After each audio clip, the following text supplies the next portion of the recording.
Hello everybody, it's me again, Danny from Sweden. I just want to show you a little bit how the Swedish people are coping with this corona crisis.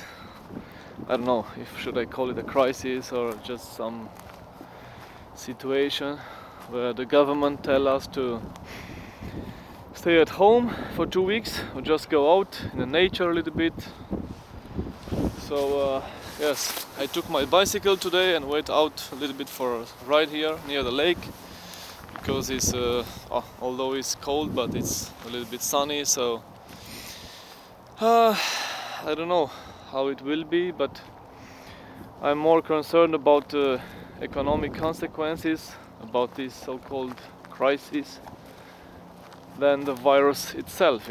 Basically here it's like, I don't know, 1,400 confirmed cases by now, and I don't know, 7 or 11, 10 people died.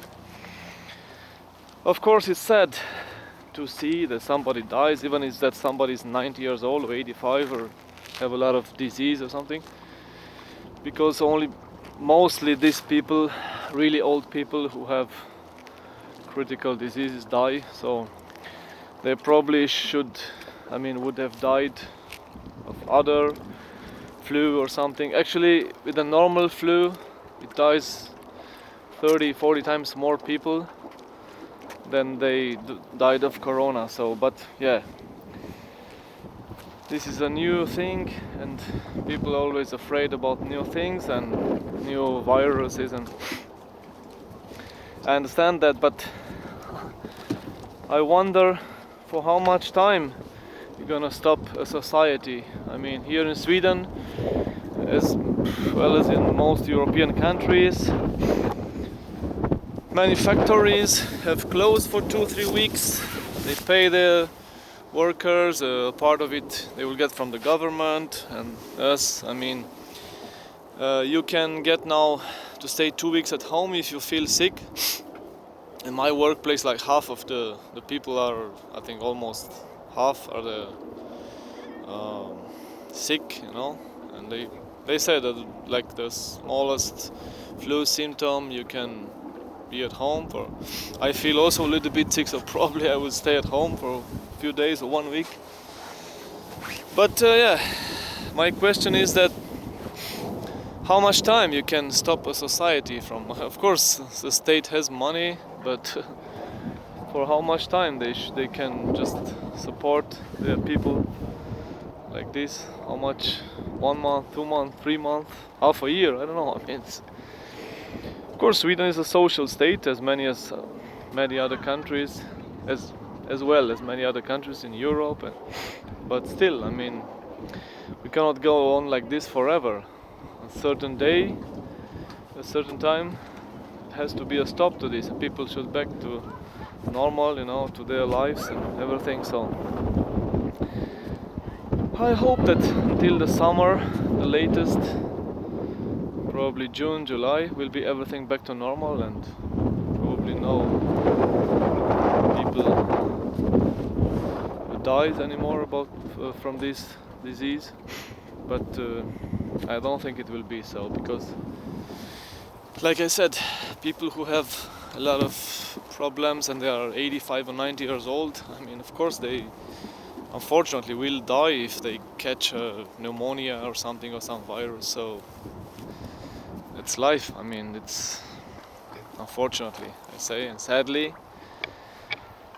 But yeah, we have to think about, I mean, not we, like the government, and of course we also, about the consequences about this, like shutting everything down, saying to people, oh, stay home, we're gonna pay you for, how much the company can cope, how much the flight company, the hotels are really hard hit by this.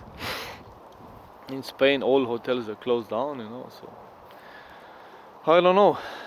Even here, some people starting to kind of wonder what's more dangerous, the virus itself, which is a simple flu for more than 90% of the people. For a few percent it can be very bad, they should need therapy, I mean the intensive care.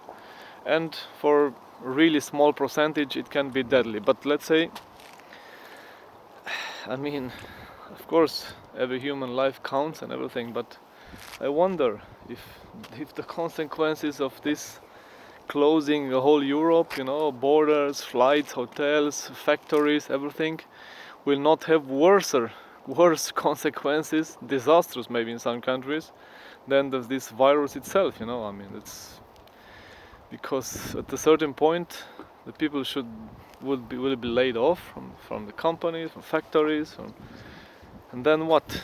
I mean, we're gonna have like 15-20% unemployment rate in Europe. I mean, people will be not poor in, well, most European countries. They have a quite okay unemployment benefit system and everything, but still, I mean, if the state will pay and pay and pay and pay more money, and I mean, it cannot go on like this forever. I mean, so they should be thinking about these consequences also, and I'm sure they will, and probably in a few months, even with Corona, without Corona, they would say to us, yeah, life got back to normal, and fuck it, you know. I mean, you should be careful, wear a mask, wash your hands, blah blah blah, and everything, but we cannot stop the world because of a disease, right? We should fight it instead. Best possible means, right? So let's take a walk here, take my bicycle and have a little tour to see.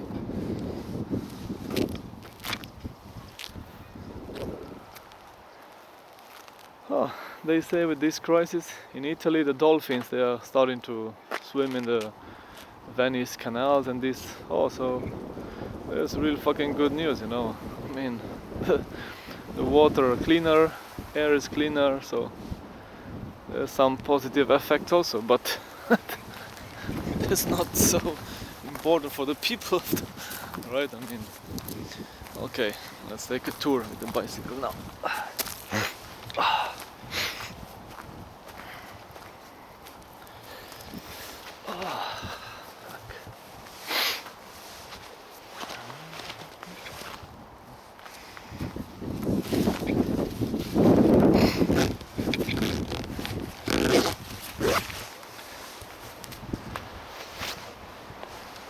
Let's see how many people are outside,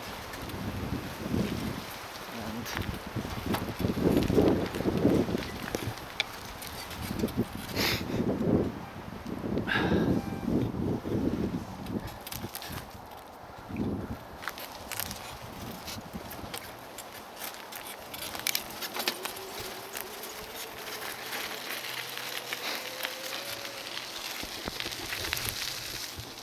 this is a nice place, so people are filming and cycling, not the best.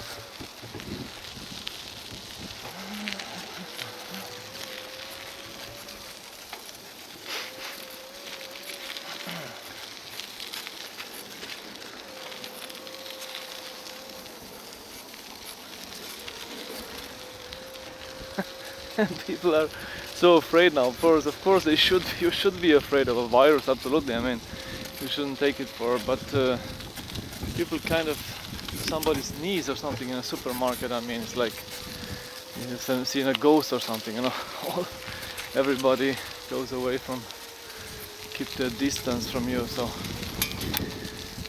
yes, it creates this kind of paranoia type of situation where everybody's afraid of everybody, you know. So this is not good either, you know. So yeah, I don't know. Again,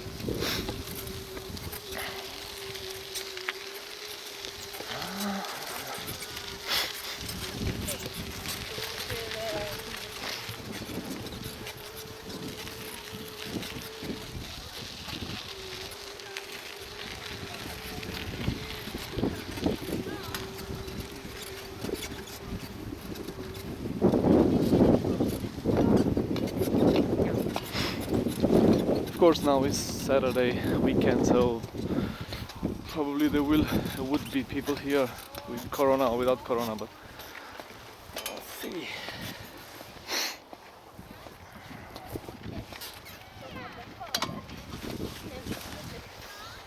Just